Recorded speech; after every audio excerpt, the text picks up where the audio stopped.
What's up, YouTube? We're gonna squat today, and we're gonna read, and we're gonna have a good time. Just gotta find everything I need that I thought I had. Anyway, we're working up to around, I say around because, if you've ever gotten a scale out and weighed plates, you realize they don't always exactly weigh what they say they weigh. Sometimes they're a little more, sometimes they're a little less. Just is what it is. So, yeah, that's the goal. Psalm 43 and some weight, around 375.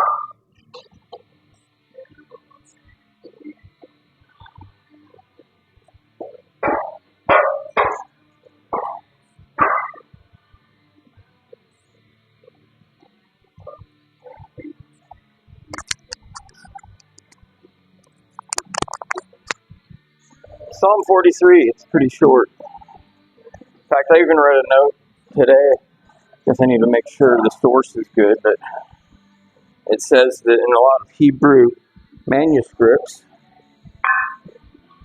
42 and 43 are put together as one song. So,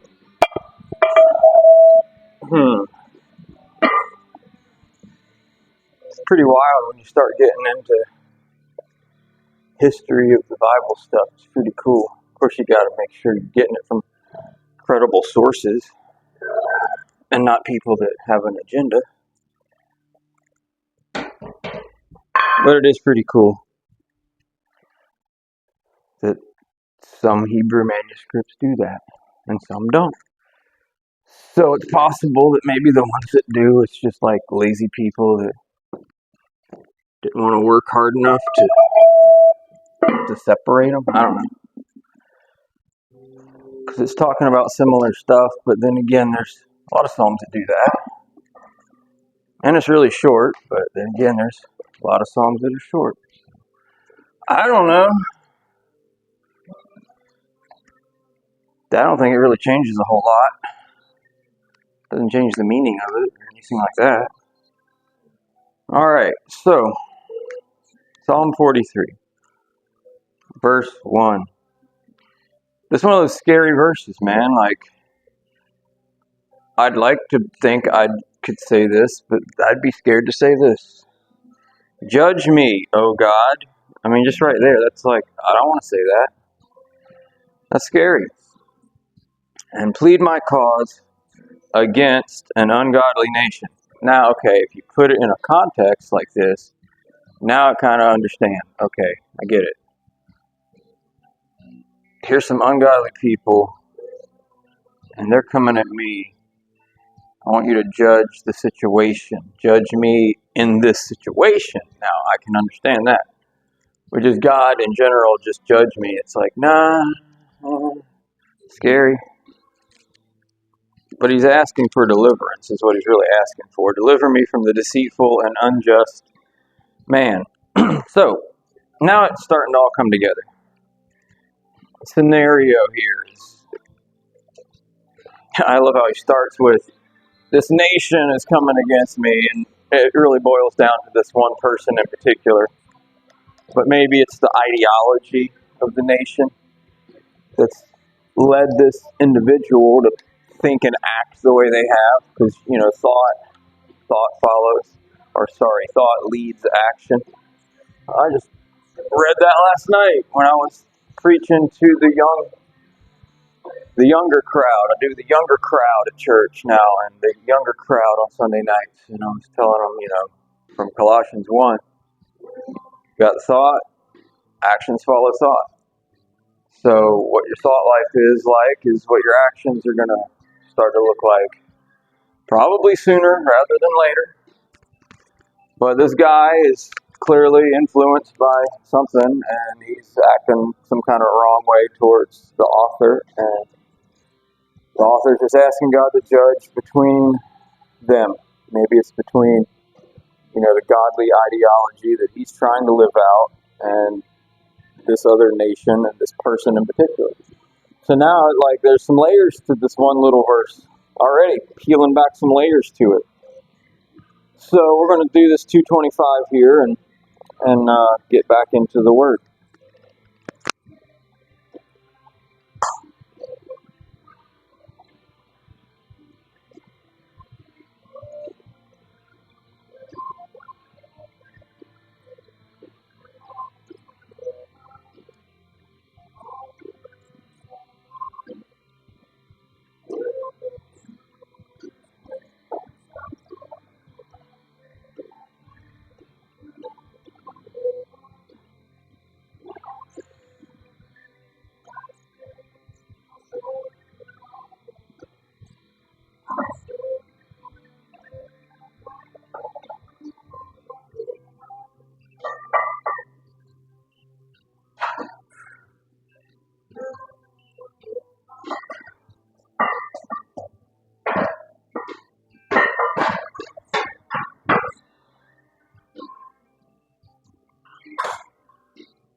Feels good today, which I wasn't sure how it would feel today, but it feels good. Friday didn't work out the way I wanted. I had a deadlift Saturday, which gives me one less rest day between, or recovery day between deadlift and squat day, and those are two, pretty stressful movements. But, it's all good. Getting things right and ready for October.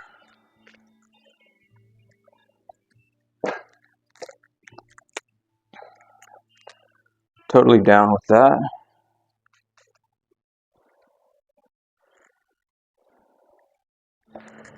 So let's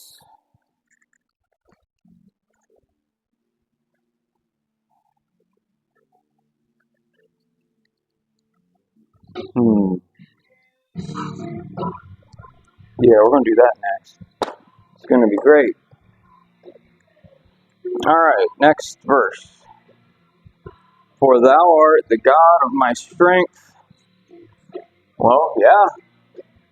I mean, if you want to go super technical and super deep with that thought, again, because I was in Colossians 1 last night, it's not the only place you see this, but it's just familiar because I was just there.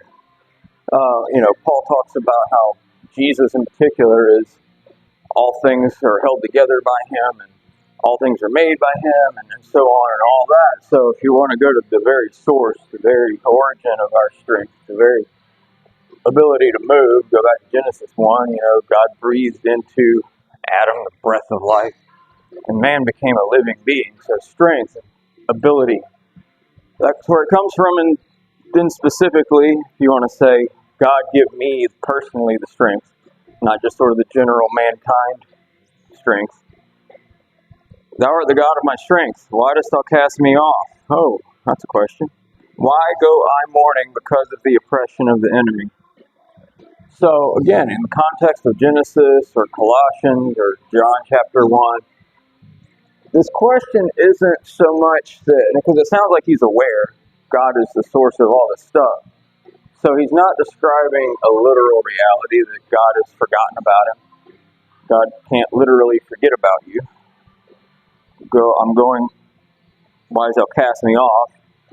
Why do you feel that way, author of Psalm 43? Why do you feel that way? This is more of a feeling than a reality.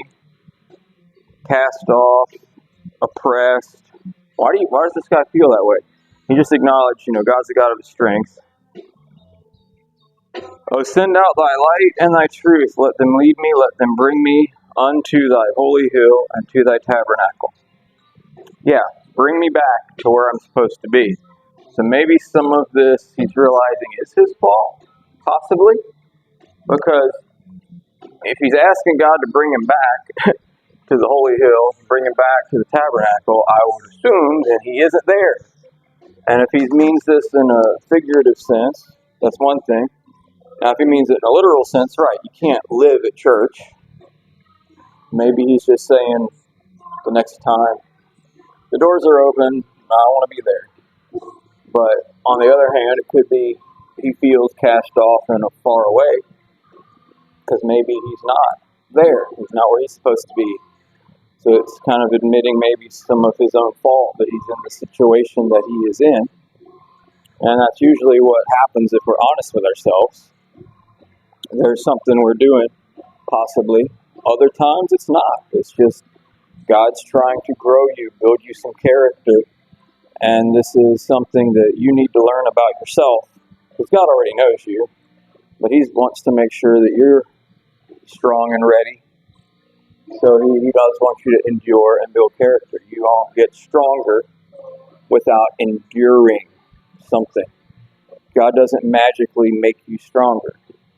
It's through a process. I could go on and on and on about it. Because you look at these characters in the Bible that we call heroes, but you look at what they went through before it happened. For all the ones that we know their backstory, not a one of them just walked right into it. There was some sort of process, there was some sort of endurance, some testing, some trying, some growth that happened. And sometimes it took decades before they ever got there. So I don't feel so bad that I'm my age and really haven't done much. I mean, it took those guys in the Bible a long time to get there. So anyway, let's do some squatting.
All right.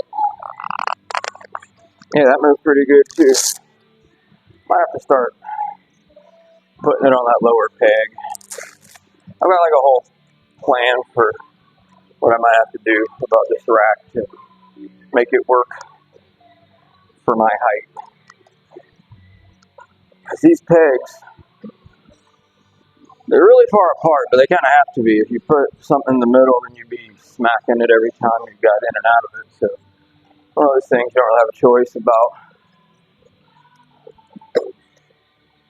So what I can do, that peg's too high, this peg's too low, so what do? Well, duh. I put something underneath the rack to bring this lower peg up a couple inches, and it'll be fine. It's kind of how that works. So where are we at? I think where we're at is pretty simple.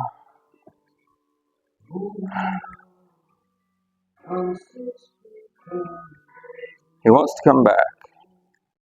And then he says, then I will go unto the altar of God, unto God my exceeding joy. Yea, upon the harp will I praise thee, O God, my God. All right, so he's not just going to come back, and this sort of ties back into Psalm 42, where he talked about,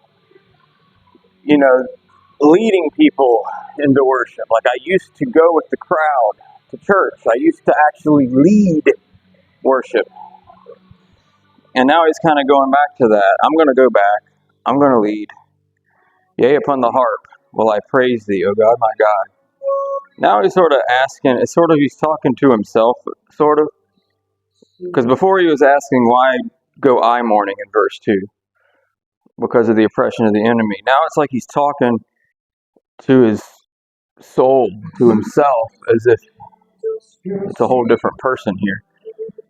Why art thou cast down, O my soul, and why art thou disquieted within me? Like, what's wrong with you, self, soul? What is wrong with you? Get with it, man.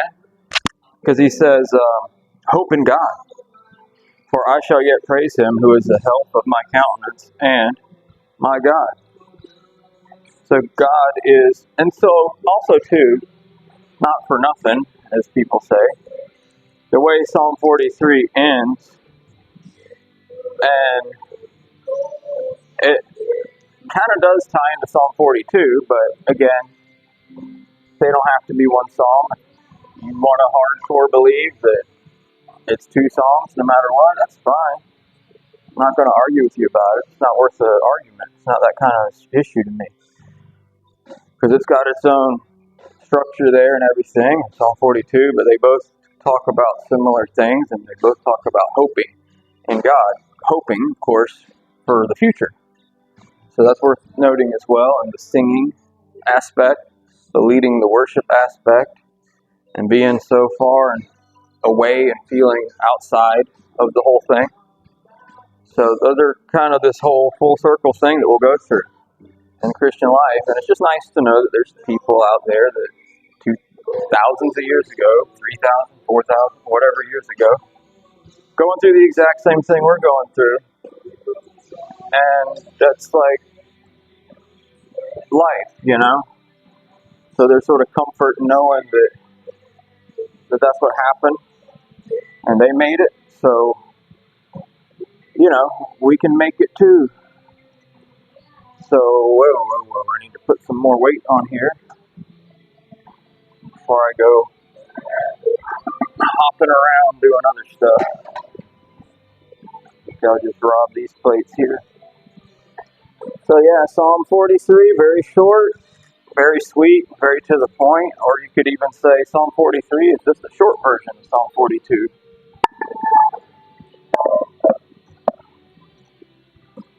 Because there are lots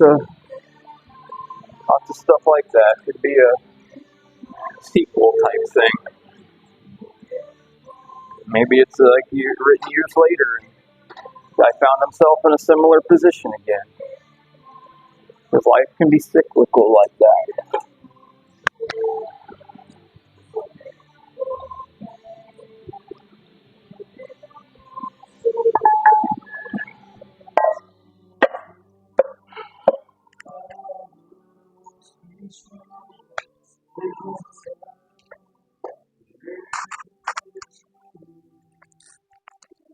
So we're going to do 315. I remember. Don't have a squat bar here, which is fine. I don't have a squat bar anywhere right now.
So if you hadn't noticed, I'm doing 3 reps as I get heavier.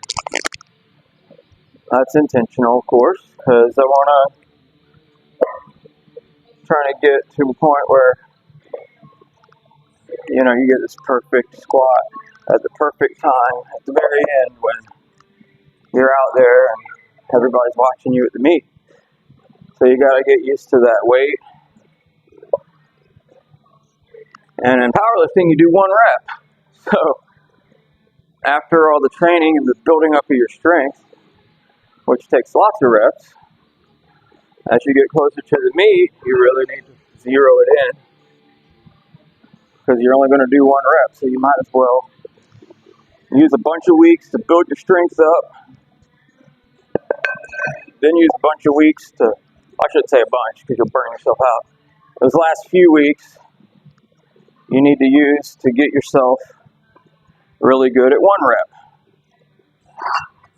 Because you want to have a clue. I mean, you don't want to, it's not so much that, at least at this point, I'm not worried about going out there and failing. Or not that I won't, because sometimes I do. I don't want to go out there and leave weight on the table and not have gone for everything I could have gone for.